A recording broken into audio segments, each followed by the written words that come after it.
إن الحمد لله نحمده ونستعينه ونستغفره ونعوذ بالله من شرور أنفسنا ومن سيئات أعمالنا من يهده الله فلا مضل له ومن يضلل فلا هادي له وأشهد أن لا إله إلا الله وحده لا شريك له وأشهد أن محمدا عبده ورسوله صلى الله عليه وسلم يا أيها الذين آمنوا اتقوا الله حق تقاته ولا تموتن إلا وأنتم مسلمون يا أيها الناس اتقوا ربكم الذي خلقكم من نفس واحدة وخلق منها زوجها وبث منهما رجالا كثيرا ونساء واتقوا الله الذي تساءلون به والأرحام إن الله كان عليكم رقيبا يا أيها الذين آمنوا اتقوا الله وقولوا قولا سديدا يصلح لكم أعمالكم ويغفر لكم ذنوبكم ومن يطع الله ورسوله فقد فاز فوزا عظيما أما بعد فإن أصدق الحديث كتاب الله وخير الهدي هدي محمد صلى الله عليه وسلم وشر الأمور محدثاتها وكل محدثة بدعة وكل بدعة ضلالة وكل ضلالة في النار. Par la grâce d'Allah, nous avons fini la citation de 14 preuves sur le fait d'accepter de prendre la sunna du prophète sallallahu alayhi wa sallam dans les cours précédents. Aujourd'hui, nous commençons quelque chose qui est très important, à savoir manzilatu as-sunnati ma'al Qur'an. Le statut de la sunna vis-à-vis du Coran. Le statut de la sunna vis-à-vis du Coran. Car la sunna a plusieurs statuts vis-à-vis du Coran, comme on va le voir. Aujourd'hui, nous allons traiter le premier de ces statuts, à savoir فهو موافقة للقرآن ومؤكدة لما ثبت فيه أو مفرعة على أصل تقرر فيه. Donc aujourd'hui nous allons voir le premier de ces statuts-là, à savoir que la sunna vient en complète conformité avec ce qui a été déjà cité dans le Coran, en insistant dessus ou en donnant certains détails à un fondement déjà cité dans le Coran. Et ceci va être explicité selon plusieurs exemples. Le premier exemple est celui qui explicite موافقة القرآن تماما. هذه موافقة تماما. Ce qui est de la sunna et qui vient en complète conformité avec le Coran. Parmi les exemples, Allah Ta'ala dit وَلِلَّهِ عَلَى النَّاسِ حِجُّ الْبَيْتِ مَنِ اسْتَطَاعَ إِلَيْهِ سَبِيلًا. Allah Ta'ala dit dans Surat Al-Imran, et Allah a obligé aux gens le pèlerinage à la maison sacrée pour celui qui en a les moyens. Voilà le verset coranique. Le prophète sallallahu alayhi wa sallam dit كما جاء في الصحيحين من حديث أبي هريرة رضي الله عنه قوله صلى الله عليه وسلم يا أيها الناس قد فرض عليكم الحج فحجوا. Le prophète sallallahu alayhi wa sallam dit, comme est venu dans les deux recueils authentiques d'après Abi Huraira, ô vous les gens, il vous a été prescrit le hajj, c'est-à-dire le pèlerinage. Accomplissez donc le pèlerinage. Donc ceci est une complète conformité avec le verset, car le verset à lui seul montre l'obligation d'accomplir le hajj. Pourquoi? Parce que ala, c'est-à-dire cette al-harf, ala, ça montre l'obligation. Et le prophète sallallahu alayhi wa sallam nous dit dans ce hadith, ô vous les gens, il vous a été prescrit le hajj. Ça c'est la première forme, on voit que c'est obligatoire. Pourquoi? Parce qu'Allah Ta'ala l'a prescrit, il l'a rendu obligatoire.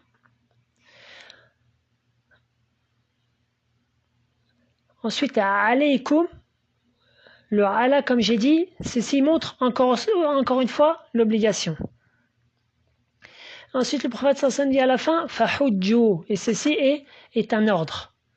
Or, l'ordre indique l'obligation. Accomplissez donc le hajj. Je donne un autre exemple. Allah Ta'ala dit dans le Coran al-Karim, wa aqimu as-salah wa atu az-zakah, et accomplissez la prière et donnez la zakat. Allah Ta'ala dit, ya ayyuhalladhina amanu kutiba alaykumus siyamu kama kutiba ala alladhina min qablikum la'allakum tattaqun.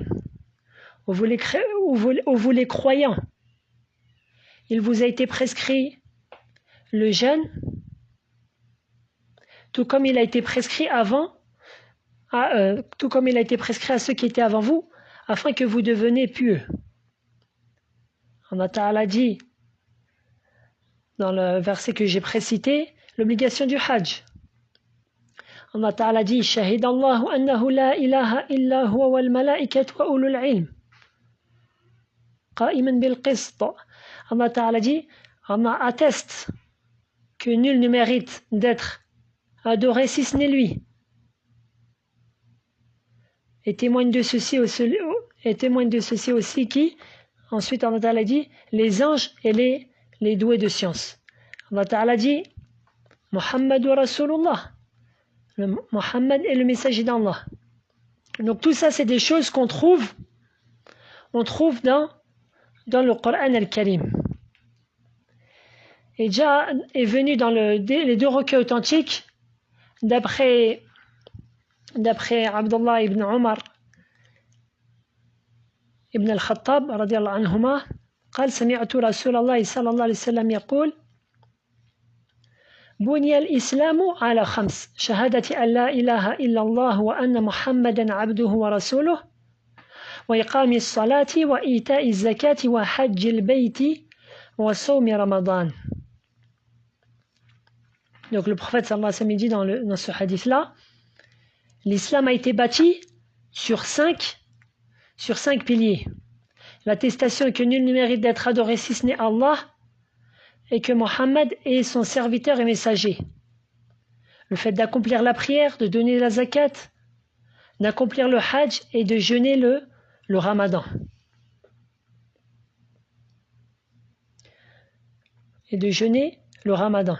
Ainsi, ceci vient en tant que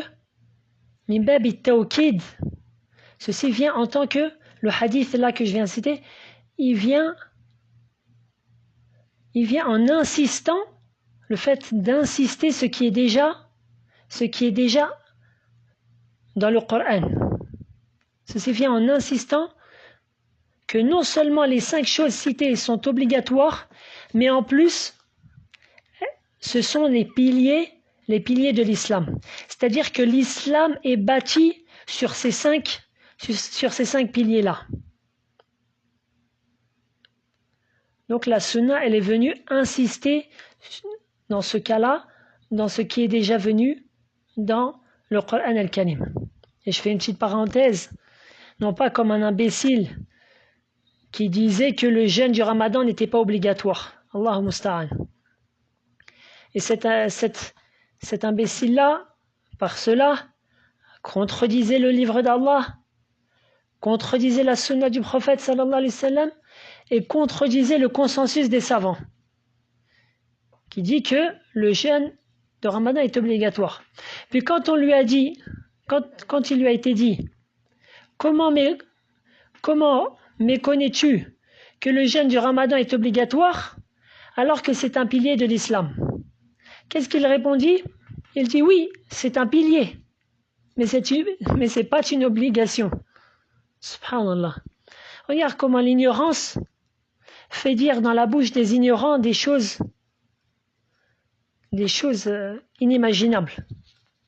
Et la réponse, comme vous l'avez compris, est que le pilier est non seulement obligatoire, mais cela signifie que l'islam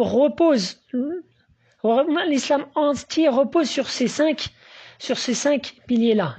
Et la règle dit kullu ruknin fahuwa fard wa laysa kullu fardin ruknan. C'est-à-dire que chaque pilier de l'islam est une obligation, mais ce n'est pas chaque obligation qui est un pilier de l'islam. Les obligations de l'islam, elles sont nombreuses. Par exemple,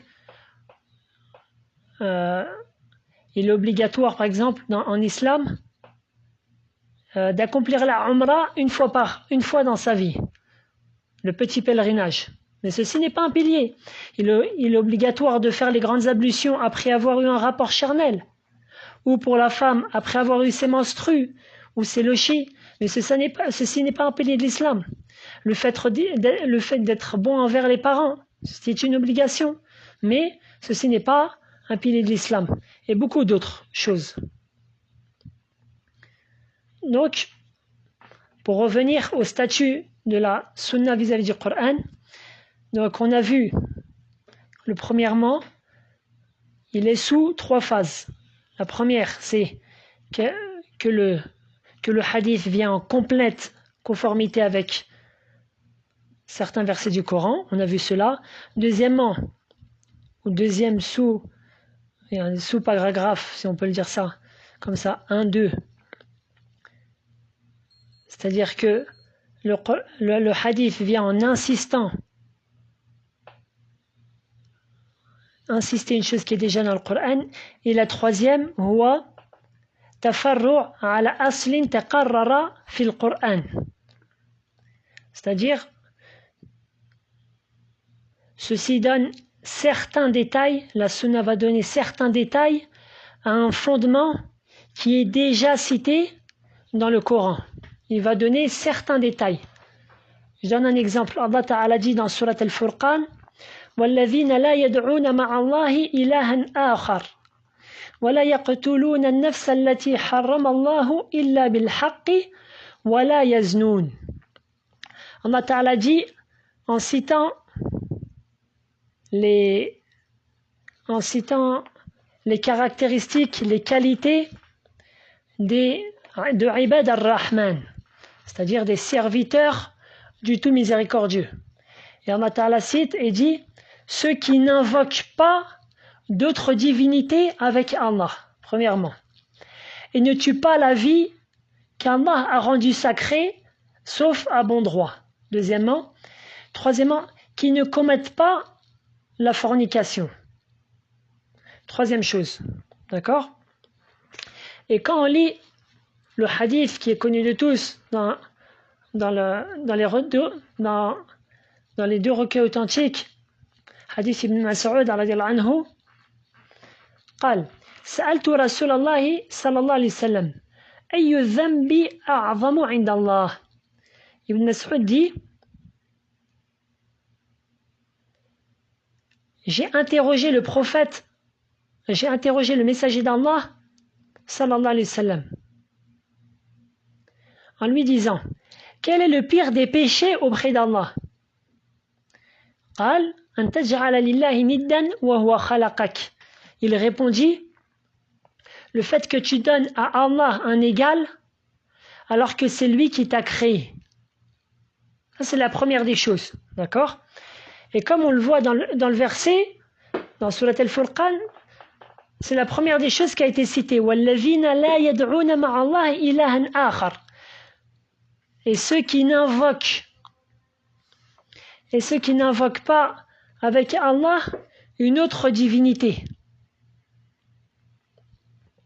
C'est-à-dire qui n'adorent pas avec Allah un autre.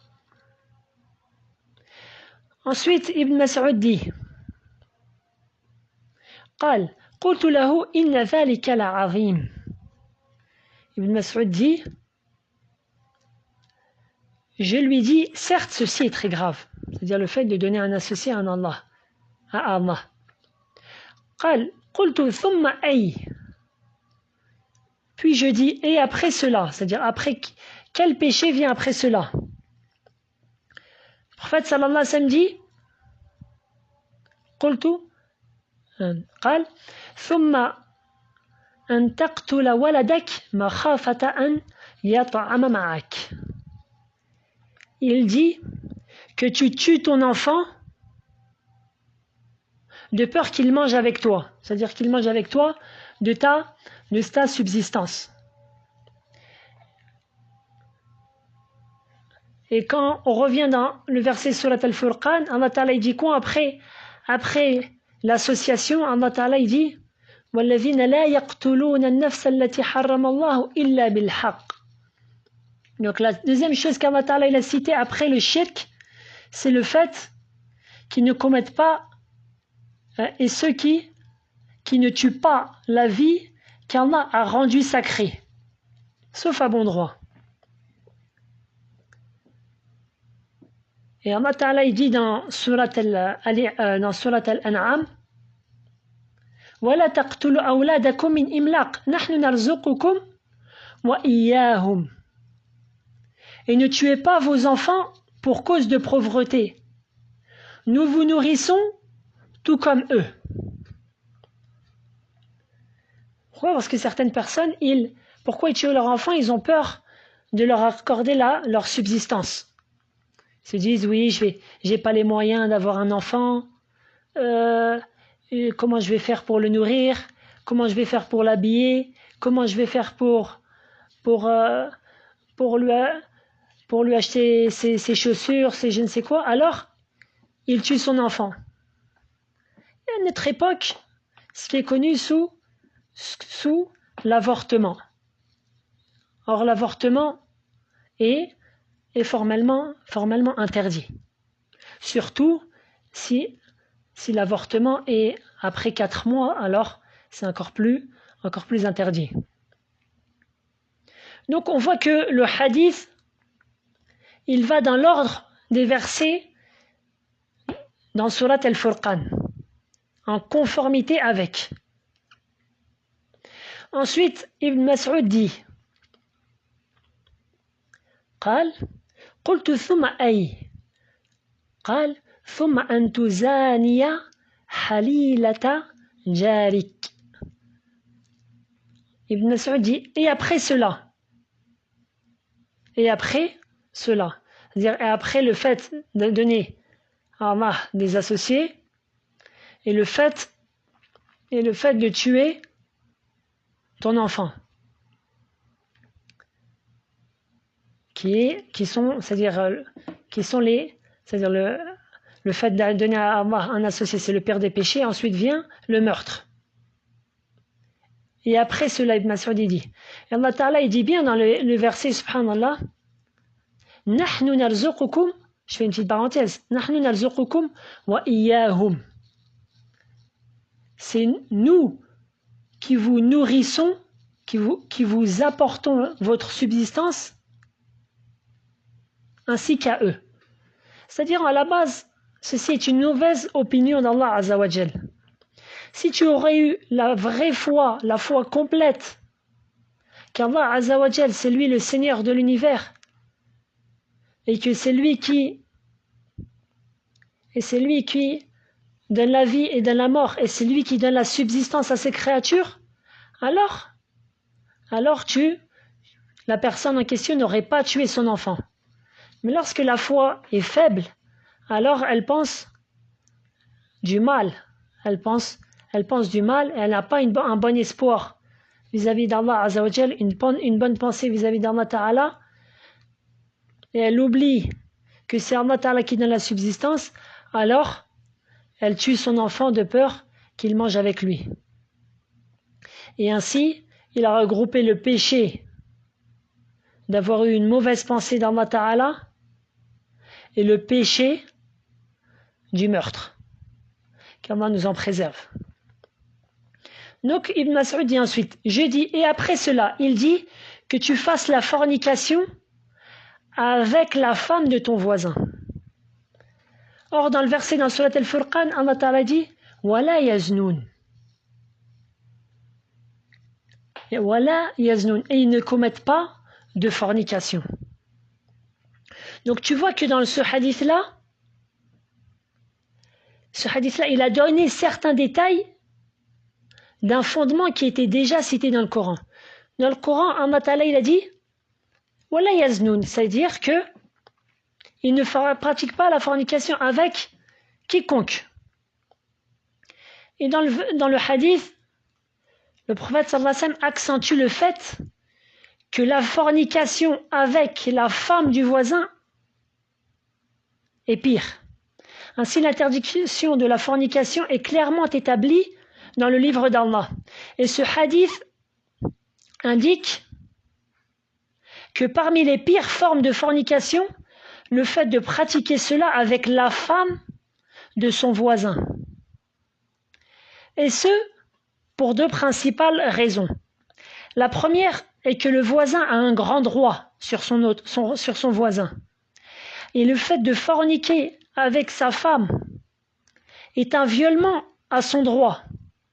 Et au lieu d'être généreux avec lui et bon, tu as été injuste. Est venu dans les deux recueils authentiques, d'après Abi Huraira, sallallahu alayhi wa sallam, la parole du prophète sallallahu alayhi wa sallam, Man kana yu'minu billahi wal yawmil akhir, falyukrim jarah. Celui qui croit en Allah au jour dernier, qu'il soit généreux envers son voisin. Et dans une version, Man kana yu'minu billahi wal yawmil akhir, falyuhsin ila jarih. Que celui qui croit en Allah et au jour dernier, qu'il soit bon envers son voisin. Et dans une version, Man kana yu'minu billahi wal yawmil akhir, fala yu'dhi jarah. Que celui qui croit en Allah et au jour dernier ne soit pas néfaste, qu'il ne dérange pas son voisin. Or toi, astaghfirullah, pas toi, mais la personne en question, ni elle a été généreuse, ni elle a été bonne envers son voisin, mais au contraire, elle a été mauvaise et injuste. Et la deuxième cause est que cela est une forme de khida'. Ceci est une forme de tromperie envers le voisin. Étant donné qu'il est venu habiter à côté de chez toi car il avait bon espoir de vivre une vie paisible dans ce voisinage. Une vie paisible, une vie heureuse. Et forniquer avec sa femme est une forme de khida', de riche, de tromperie et de tricherie envers lui. Car il te faisait confiance et toi, tu l'as trompé. Nas'alallaha as-salamata wa l'afiyah.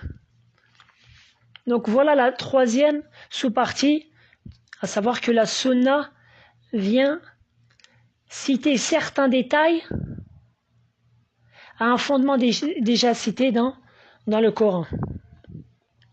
Donc je me limiterai à cela car ceci sont des cours, c'est-à-dire vraiment ce sont des vrais cours de science, dans le sens où ce ne sont pas des exhortations ou juste des rappels, ce sont des vrais cours de science. Et j'ai peur que ça soit un peu lourd pour certains et ça demande à être digéré, à être bien compris. Donc on avance petit à petit. Mais ce sont des choses qui sont essentielles à connaître. Et ensuite, la personne, même si plus tard elle apprend la langue arabe, alors c'est des choses, des ma'loumat, des informations qui ne changent pas. C'est-à-dire dans le sens où tu vas apprendre l'arabe dans l'arabe demain, tu vas trouver, c'est-à-dire les mêmes informations. Si ce n'est que tu pourras les lire directement en arabe. Tu n'auras pas besoin de tout recommencer dans le sens de tout réapprendre, non.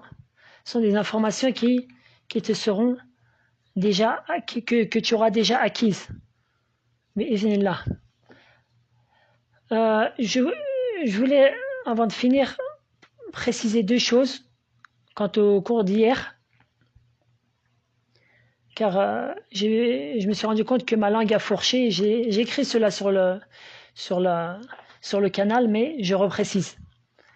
Dans la législation, j'ai dit hier, dans la législation révélée à Adam, alayhi salatu salam, sa femme donc enfantait d'une même grossesse, un garçon et une fille. Et ce garçon-là n'avait pas le droit de se marier avec cette fille-là de la même grossesse. Puis Hawa, la femme de Adam, a enfanté un garçon et une fille dans une même grossesse. Alors ce garçon-là, le deuxième garçon, pouvait se marier avec la fille d'une autre grossesse. La fille d'une autre grossesse. Et ça, c'est une bonne chose à savoir. Pourquoi? Parce qu'il y a en cela la réponse à une ambiguïté. Comme je l'ai pu l'entendre d'une personne qui avait apostasé, d'un apostat, qui a apostasié. Lorsqu'il est arrivé en France, il a délaissé, il a abandonné l'islam. Il disait, si nous sommes les descendants d'Adam, alors c'est que nous sommes mariés entre frères et sœurs. La réponse est celle-ci, à savoir que la législation d'un prophète à un autre peut différer. Et la législation qui a été donnée à Adam est celle que j'ai pré-expliquée. Et ceci était juste le temps entre Adam et Hawa, les premiers enfants de Adam et Hawa. Ensuite, il a été interdit de se marier entre frères et sœurs. Et ensuite, j'ai dit par exemple encore qu'il était permis de se marier avec deux sœurs, c'est-à-dire de prendre deux femmes pour épouses qui sont deux sœurs à la législation en réalité de Ya'qub. Ya'qub qui est le père de Youssouf. Car hier, ma langue a eu un lapsus, c'est-à-dire ma langue a fourché, j'ai dit Younous. Non, c'est dans la législation de Ya'qub. Et c'est ainsi que Ya'qub, il avait deux femmes qui étaient deux sœurs. Et à travers elles, il a eu ses enfants. Donc ça, c'était la petite chose que je voulais signaler du cours d'hier. De plus, je voulais réexpliquer une faïda, une leçon à prendre du verset que j'ai cité hier, parce que j'ai eu peur que j'ai pas cité correct, c'est-à-dire c'était pas assez explicite, donc je répète. Du verset قوله تعالى ما كان محمد آباء أحد من رجالكم ولكن رسول الله وخاتم النبيين. Donc Allah Ta'ala dit, Mohammed n'a jamais été le père de l'un de vos hommes, mais le messager d'Allah est le dernier des prophètes. Maintenant, la beauté du verset, et c'est-à-dire la rhétorique du verset, la force du verset, c'est qu'Allah Ta'ala dit que Mohammed est le messager d'Allah. Et ensuite il dit, est le sceau des prophètes, est le dernier des prophètes. Et il n'a pas dit est le dernier des messagers. Pourquoi? Car tout prophète, car tout messager est un prophète. Mais le contraire n'est pas vrai.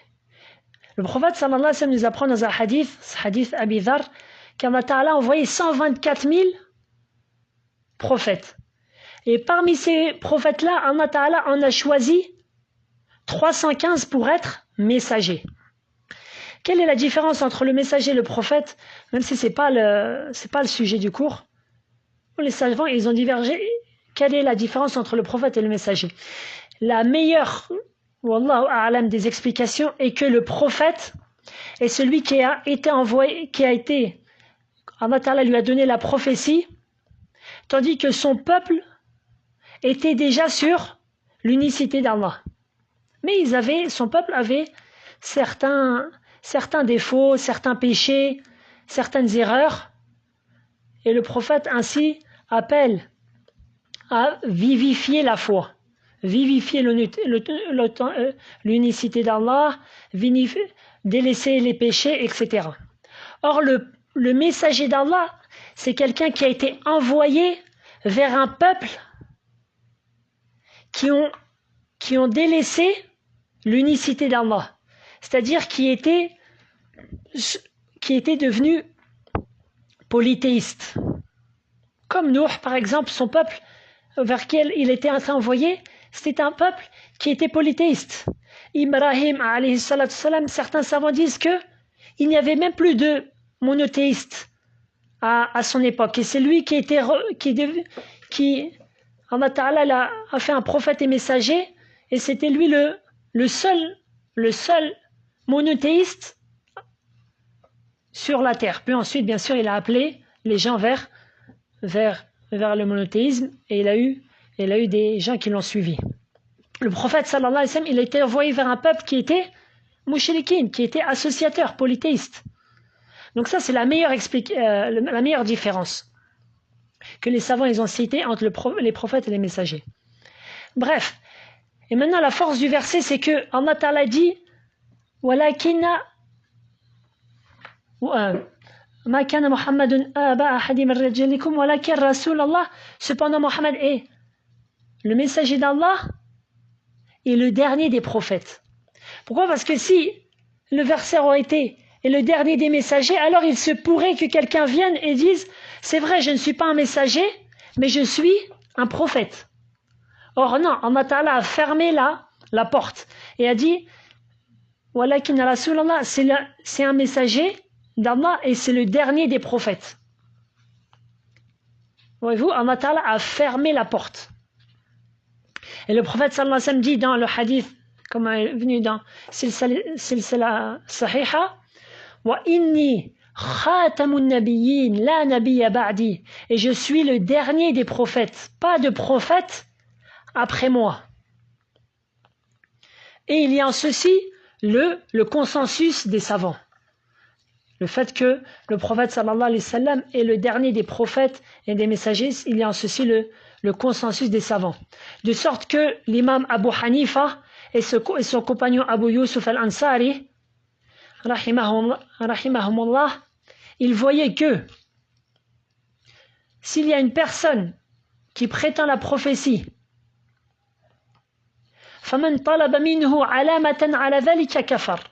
Si quelqu'un prétend la prophétie, puis vient vers un musulman et lui dit « Je suis prophète ». Si le musulman en question lui demande « Montre-moi un signe comme quoi tu es prophète, montre-moi un prodige, un miracle comme quoi tu es un prophète », alors ce musulman mécroit et sort de l'islam.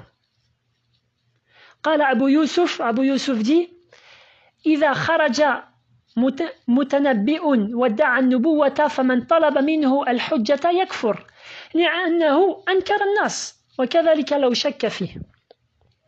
Abu Yusuf al-Ansari, qui est le madhab de l'imam Abi Hanifa, il tourne entre trois personnes. Abu Hanifa, c'est le premier et le plus important, et les deux autres, c'est Mohammed ibn al-Hassan et Abu Yusuf al-Ansari. Abu Yusuf dit, si une personne sort et il se prétend prophète, celui qui lui demande un argument comme quoi il est prophète, il mécroit. Car ce dernier a renié le texte. Il a renié les textes qui montrent que le prophète sallallahu alayhi wa sallam est le dernier des prophètes et messagers. De même, il mécroit s'il doute en cela, c'est-à-dire si quelqu'un il doute, il dit peut-être qu'un tel est un prophète, peut-être qu'il ne l'est pas, il doute en cela, il mécroit qu'Allah nous en préserve. C'est pour ça que les savants sont unanimes pour dire que Al-Qadiyaniyya, cette secte qui prétendent que Ghulam Ahmad Al-Qadiyani est un prophète, ce sont des mécréants. Il n'est pas permis de se marier avec eux, ni de prier derrière eux, ni de manger leur viande. Car ils ont prétendu que Ghulam Ahmad était un prophète, qu'Allah nous en préserve. والله أعلى وأعلم وصلى الله وسلم على نبينا محمد وعلى آله وصحبه أجمعين سبحانك اللهم بحمدك أشهد أن لا إله إلا أنت أستغفرك وأتوب إليك. On continue demain, Inch'Allah.